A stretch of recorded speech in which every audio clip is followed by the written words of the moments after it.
Margaret Evans had always been proud of her independence. Even at the age of 82, she refused to move into a nursing home or live with relatives. Her late husband, George, had passed away nearly 20 years earlier, and since then, she had managed the house on her own. The home was old, beautiful, but creaking with age. The wooden floors squeaked in certain spots, the roof needed occasional patching. The garden, once her pride, was becoming overgrown. Margaret's days were quiet. She woke early, made herself a cup of tea, read the newspaper, and sometimes sat by the window to watch the birds peck at the seeds she scattered in the yard. She liked the calm. But as she grew older, the little repairs around the house became harder to manage.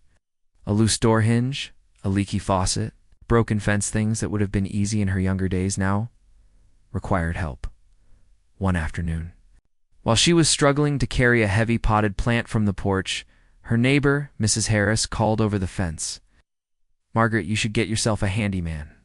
There's a young fellow in the neighborhood who's very good. Fix my kitchen sink in an hour." Margaret chuckled. "A handyman? I suppose I could use one." That weekend, Mrs. Harris gave her the name and number of Daniel Brooks.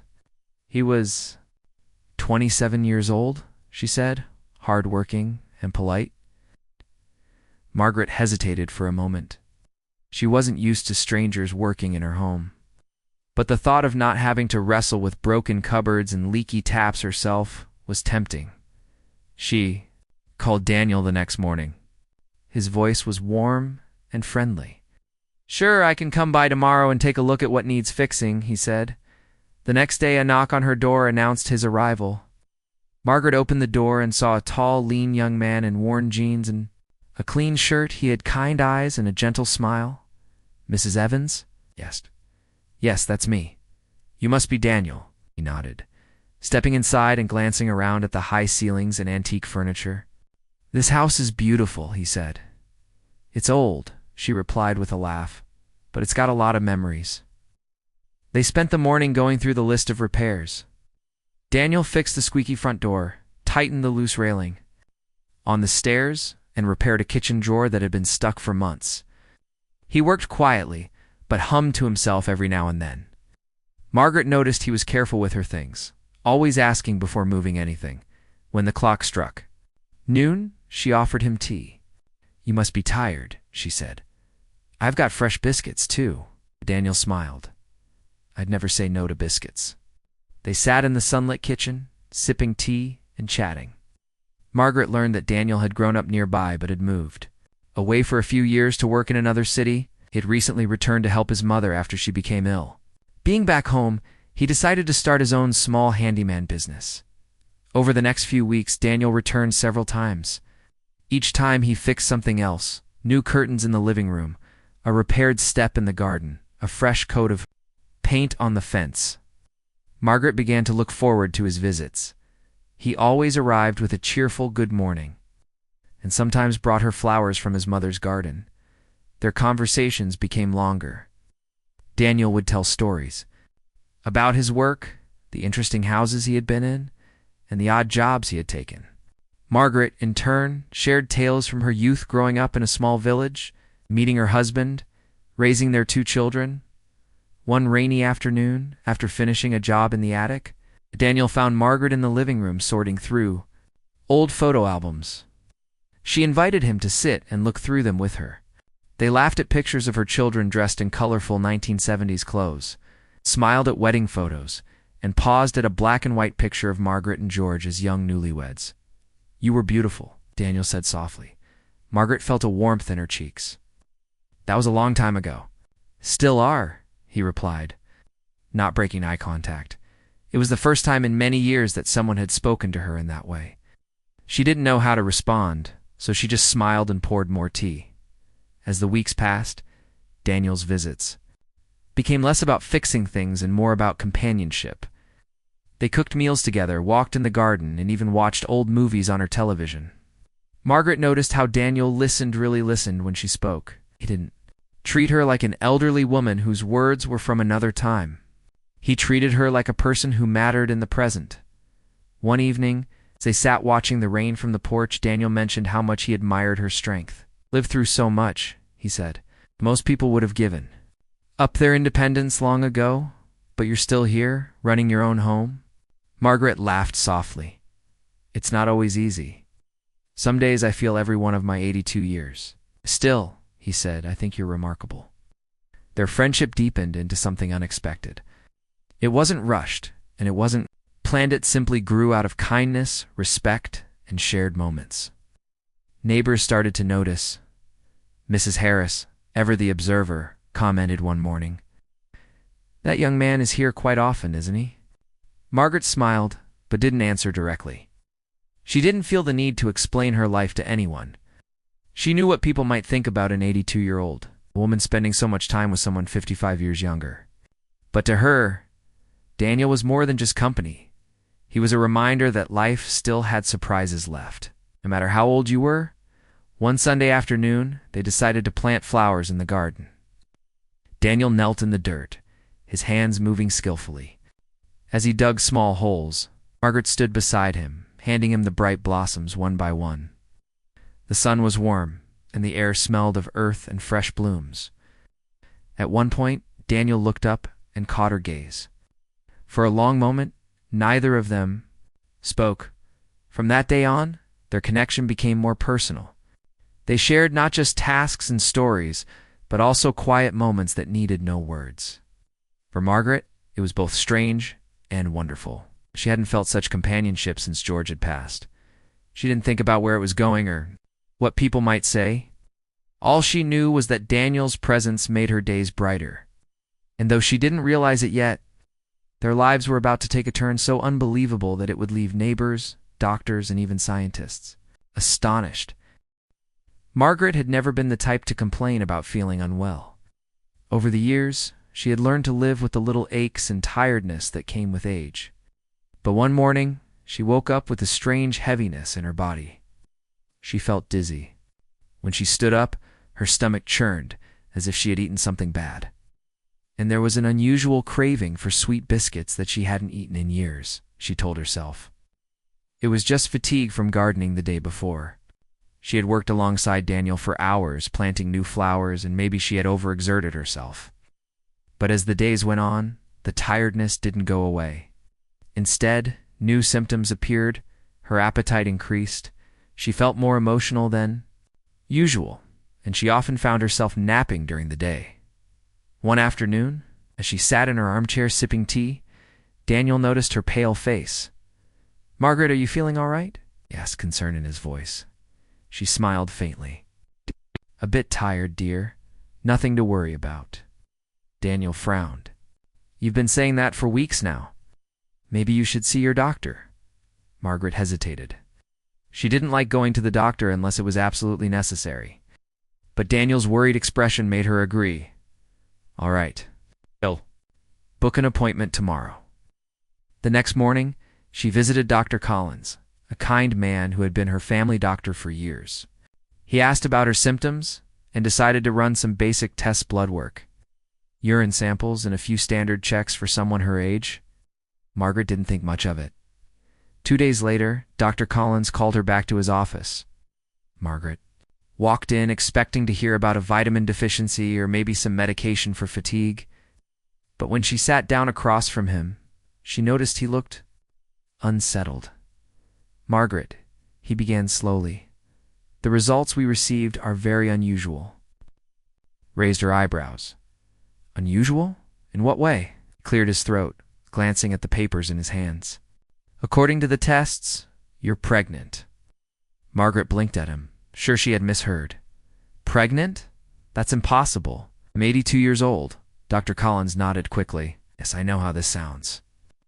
At first I thought there was an error. I had the lab rerun the tests, and they came back with the same result.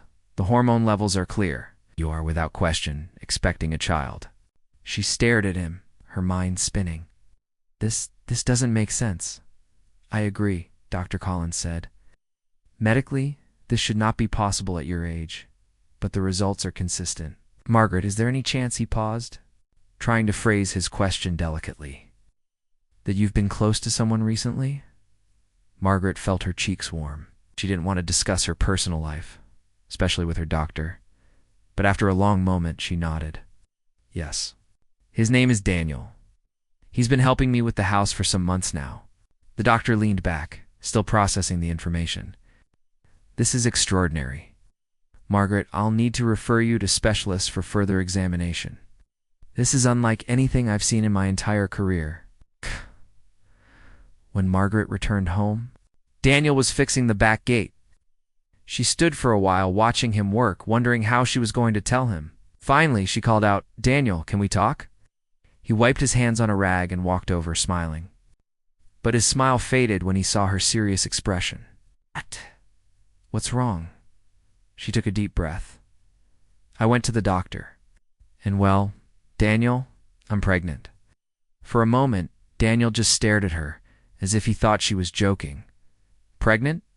Margaret, He stopped himself. That's not possible. Is it? I didn't think so either, she replied quietly. But the tests say otherwise. Daniel ran a hand through his hair, pacing back and forth. I don't understand. How could this happen? He caught himself before saying her age out loud. You're not supposed to be able to have children anymore. Margaret gave a small, nervous laugh. I think we've just done something the doctors can't explain. They sat down at the kitchen table in silence for a while. Finally, Daniel said, Whatever happens, I'm here. We'll figure this out together. Word of the pregnancy didn't stay private for long. A week later, Mrs. Harris spotted Margaret, leaving the doctor's clinic with a small folder of test results. Later that evening, she was telling 2 other neighbors about it. Within days, the news spread through the neighborhood like wildfire. People reacted in different ways. Some found it fascinating. Others shook their heads in disbelief. A few whispered cruel things, suggesting it must be a mistake or some kind of joke. But the most surprising reaction came from the local news station. A reporter knocked on Margaret's door one afternoon, holding a microphone and saying they had heard an incredible story about her. Margaret refused to give an interview, but once the news was out, there was no stopping it. Headlines appeared online. 82-year-old woman expecting a baby doctor stunned, and the world's oldest mother. The phone in Margaret's house rang constantly with calls from journalists, curious locals, and even strangers from other countries. Daniel, though not used to this kind of attention, stood by her side. He was often seen coming and going from her house, carrying groceries or helping in the garden, and reporters began trying to photograph him. Some accused him of having ulterior motives for being with her, but Daniel ignored them. They don't know us, he told Margaret. We know the truth, and that's all that matters. Behind the scenes, doctors began arranging for Margaret to be examined by a team of specialists. There was simply no medical record of anyone her age having a natural pregnancy, and they wanted to understand what was happening. Margaret agreed to the tests, partly because she was curious herself as she lay in the hospital bed waiting for her first round of scans. She thought about the strange path her life had taken. Only months ago, she had been living quietly, tending her garden, and reading her books. Now, she was at the center of a medical mystery that was making headlines around the world. The specialists ran multiple scans and confirmed what Dr. Collins had already told her: there was indeed a developing baby. The heartbeat was strong, and by their estimates, she was already several weeks along. This fact alone baffled them. We have no explanation for this, one of the doctors admitted. It challenges everything we know about human biology. Margaret didn't know what the future would bring. But as she left the hospital holding Daniel's hand, she felt something she hadn't felt in years: hope. And deep down, she suspected this was only the beginning of a story that would grow even more unbelievable. It started with a single news article in the local paper. But within a week, Margaret's story had spread far beyond her quiet neighborhood. Major television stations began calling. Websites published her picture alongside bold headlines. Social media was flooded with posts about the 82-year-old miracle mother. Some people reacted with amazement, calling it a gift from heaven. Others doubted the story, claiming it had to be a hoax. Margaret had never been in the public eye before. She had lived a private life, away from attention, and now she felt as if the whole world was watching her. Reporters camped outside her house, hoping to catch a glimpse of her or Daniel. Cars slowed down as they passed, and sometimes strangers even knocked on her door, asking if the story was true. Daniel tried to shield her from the chaos. He answered the door when reporters came, politely but firmly refusing interviews. "We're not interested," he would say, before closing it. But the attention didn't stop. Even when they went to the grocery store, people recognized them. Some smiled warmly, wishing them well, while others whispered to each other as they walked by. One afternoon, a news van parked across the street. A young reporter stood with a microphone, speaking into the camera. "The case of Margaret Evans is attracting scientists from around the world. How can an 82-year-old woman be pregnant? Could this be a once-in-a-century medical event?" Inside the house, Margaret sat by the window, watching. "Strange," she told Daniel. "I've lived here for decades, and hardly anyone paid me any attention. Now I can't even walk to my garden without people staring." Daniel sat beside her. "People are curious. This is something they've never seen before. But remember, not all of them mean harm. Some are just amazed." Margaret sighed. "Amazed. Or not. It's exhausting." The public debate grew louder. Talk shows discussed her case. Some doctors on television argued it had to be an error or a medical trick. Others said it might be a breakthrough in understanding fertility and aging. Religious groups saw it as a sign of divine intervention. And, of course, there were skeptics who said it was all made up for attention. One morning, Margaret received a letter from a well-known university. The head of the medical research department wanted to meet her. They believed her case could be scientifically important and asked if she would agree to more tests. At first, she was hesitant. She didn't want to be treated like a specimen, but Daniel gently encouraged her. "They might be able to explain how this happened," he said. "And if they understand it, maybe it could help other people someday." After thinking it over, Margaret agreed. A week later, she and Daniel traveled to a large research hospital. The building was modern, with bright white walls and large glass windows. They were greeted by a group of doctors and scientists who spoke with both respect and curiosity. One of them, Dr. Patel explained, "Mrs. Evans, your case is unique. We have no record of anyone your age experiencing a natural pregnancy. We can study it. We may learn things about the human body we never knew were possible." The tests began almost immediately. They took blood samples, performed ultrasounds, and even collected DNA from both Margaret and Daniel. The doctors spoke in low, serious voices as they examined the results. Margaret didn't understand all the scientific terms, but she could see the surprise in their faces each time they looked at the data. Meanwhile, the media continued to follow the story. Some reporters speculated about Daniel, questioning his motives. Why would a young man be so close to an elderly woman? They asked. Others accused him of seeking fame. Daniel ignored the comments, focusing on supporting Margaret. One day, as they walked out of the hospital after a long round of tests, a group of photographers surrounded them. The flashing cameras startled Margaret. Daniel quickly guided her through the crowd. "Don't look at them," he said softly. "Just keep walking." At home, things were no calmer. Letters poured in from around the world. Some were from women who were inspired by her story, telling her they felt hope for the first time in years. Others were from scientists requesting samples for research. Margaret read each one carefully, feeling overwhelmed by the attention, but also touched by the kindness in some messages.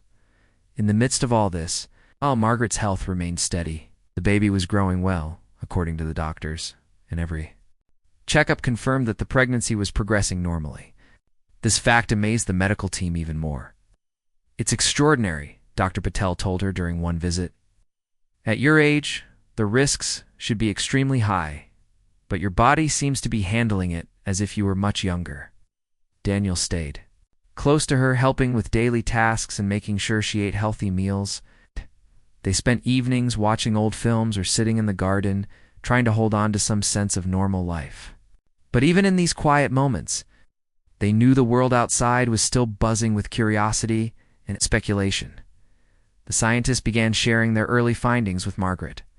They told her that her reproductive system showed signs of being much younger than her actual age.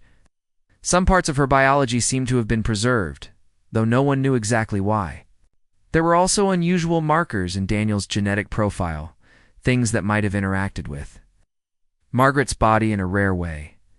Margaret listened carefully but admitted she still didn't fully understand. "All I know," she said with a gentle smile, "is that there's a baby on the way. Whatever the reason, it's a blessing." By now, international media outlets were competing to cover her story.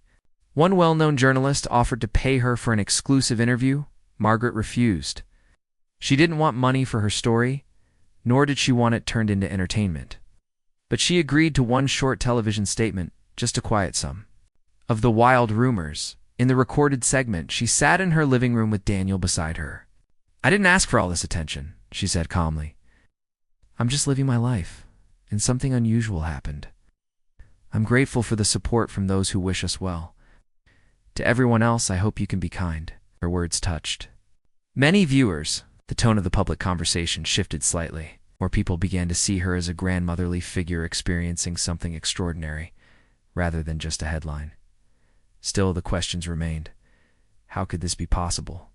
Was it a once-in-a-lifetime miracle, or the beginning of a new understanding of human biology? The scientists were determined to find answers. They requested one more round of advanced genetic testing, telling Margaret that the results could reveal something historic. She agreed, curious herself to know the truth, as she left the hospital. That day, Daniel noticed her thoughtful expression. "What's on your mind?" he asked. Margaret looked at him and smiled. "Just wondering if one day people will read about us in history books." Little did she know the next stage of the investigation would reveal something so unexpected that it would shock the scientific world, to change the way people thought about life itself. The research team worked quietly but tirelessly. For weeks, Margaret and Daniel were called back to the hospital for more scans, more blood tests, and more questions. The doctors seemed both excited and puzzled, as if each answer they found only led to more mysteries. Margaret often sat in the examination room, watching them huddle over computer screens and whisper to each other. She didn't always understand the medical terms, but she could tell they were making progress. Daniel stayed close during every visit, holding her hand while she went through the procedures. One afternoon, Dr. Patel asked them both to come into a private meeting room. The atmosphere was different, calm, but serious. Large folder sat on the table, filled with printed reports and charts. "Mrs. Evans," Dr. Patel began, after weeks of study, "we believe we finally understand what made your pregnancy possible." Margaret leaned forward, curious but also nervous. Daniel glanced at her before turning his attention to the doctor. Dr. Patel explained, "Your body carries an extremely rare genetic condition. In most women, the reproductive system naturally shuts down after a certain age. But in your case, a dormant process in your body preserved some of your reproductive capabilities far beyond the normal limit. It has likely been inactive for decades, till now." Margaret's brow furrowed. "But why now? Why not earlier?" That, the doctor said with a small smile, is where Daniel comes in. His DNA carries a unique sequence, something extremely rare that interacted with your biology in a way we've never seen before. It's almost as if his genetic code unlocked that dormant process in your body. Daniel blinked in surprise. "So, this happened because of something in my DNA?" "Yes," Dr. Patel replied. "Separately, neither of your conditions would have led to this. Together, they created the perfect circumstances for conception. It's like two puzzle pieces that, once joined, reveal the full picture." Margaret sat in silence, letting the information sink in. She had expected something unusual, but this sounded almost unbelievable. "So you're saying this is one of a kind?" "Exactly," Dr. Patel said. "We've never recorded anything like it in medical history. You are the only known case." Doctors went on to explain that this discovery could change how scientists understood fertility and aging. If they could study the interaction between Margaret's preserved reproductive system and Daniel's rare genetic traits, it might open the door to new fertility treatments, especially for women who had lost hope of having children. Margaret listened, her mind a mix of wonder and disbelief. She thought about all the people who had doubted her, who had said it was impossible. Now, science itself was confirming that not only was it possible, it was extraordinary. When they left the meeting, Daniel looked at her and smiled. You're officially a medical miracle." She laughed softly. "And you, young man, are the miracle's other half." The hospital asked for permission to publish their findings in a scientific journal. Margaret agreed, but only if her privacy was respected. She didn't want her address or personal details made public. The researchers agreed, promising that the focus would be on the science, not on gossip. Within weeks, the research was published. The news spread quickly through academic circles, and soon after, it hit the public media. Articles appeared with headlines like "Rare Genetic Link Between Elderly Mother and Younger." "Father Stuns Science and Medical Mystery Explained. How Two Rare Conditions Created a Miracle Baby." The tone of the conversation around Margaret began to change. People who had doubted her story were now apologizing in letters and emails. Scientists praised her for agreeing to be studied, saying her case could help countless others. Still, the attention was overwhelming at times. Margaret tried to keep her life as normal as possible, spending quiet mornings in the garden and evenings reading by the fireplace. Daniel continued helping around the house, but now he also acted as a sort of gatekeeper, keeping unnecessary visitors away one day. Dr. Patel invited them to a small seminar at the university, where the research team would explain their findings to other scientists. Margaret hesitated, not sure she wanted to stand in front of so many people, but Daniel encouraged her, saying, "You've already made history. You might as well see it with your own eyes." At the seminar, they sat in the front row as Dr. Patel spoke. He described Margaret's rare condition, the preserved reproductive function, and the unusual genetic trigger from Daniel. Slides showed diagrams of the processes at work. The audience listened with fascination, taking notes and asking questions. When Dr. Patel finished, he invited Margaret to say a few words. She stood up slowly, feeling all eyes on her. "I'm not a scientist," she began with a small smile, "so I can't explain all the details. All I know is that life can surprise you, even when you think you've seen it all. I hope what happened to me can give hope to others." The room erupted in applause. Some of the scientists even stood, clapping enthusiastically. Margaret felt both humbled and proud.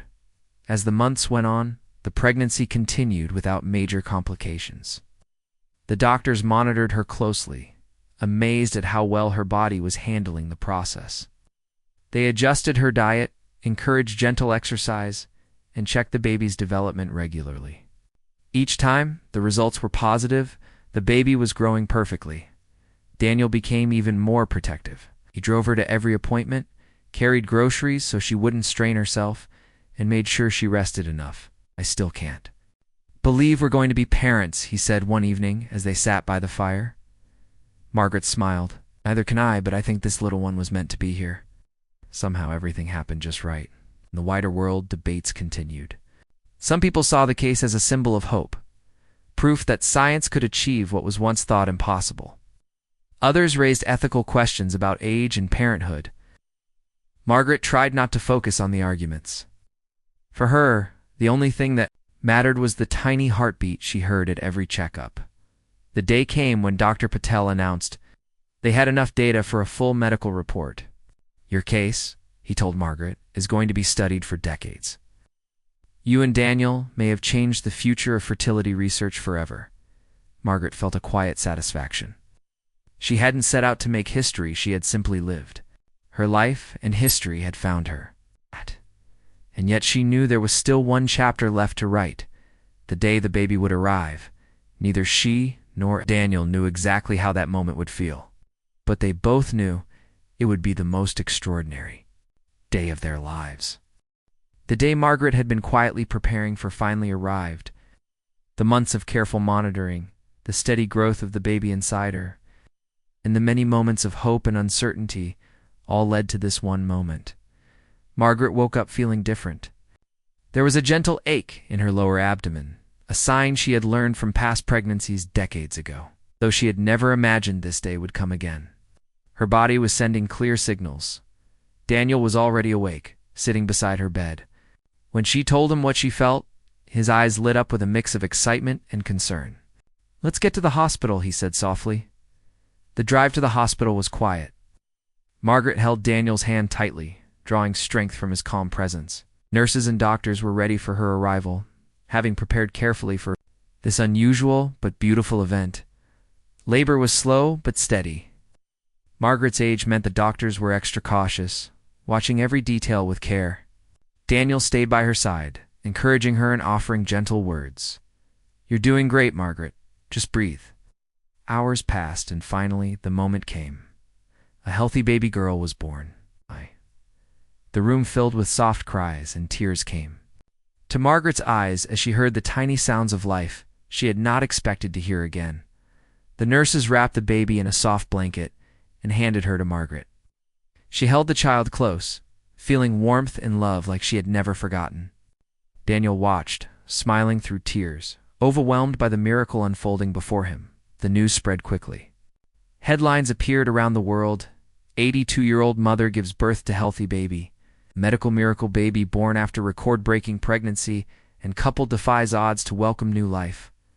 People everywhere were touched by the story. Many sent congratulations, gifts, and letters of support.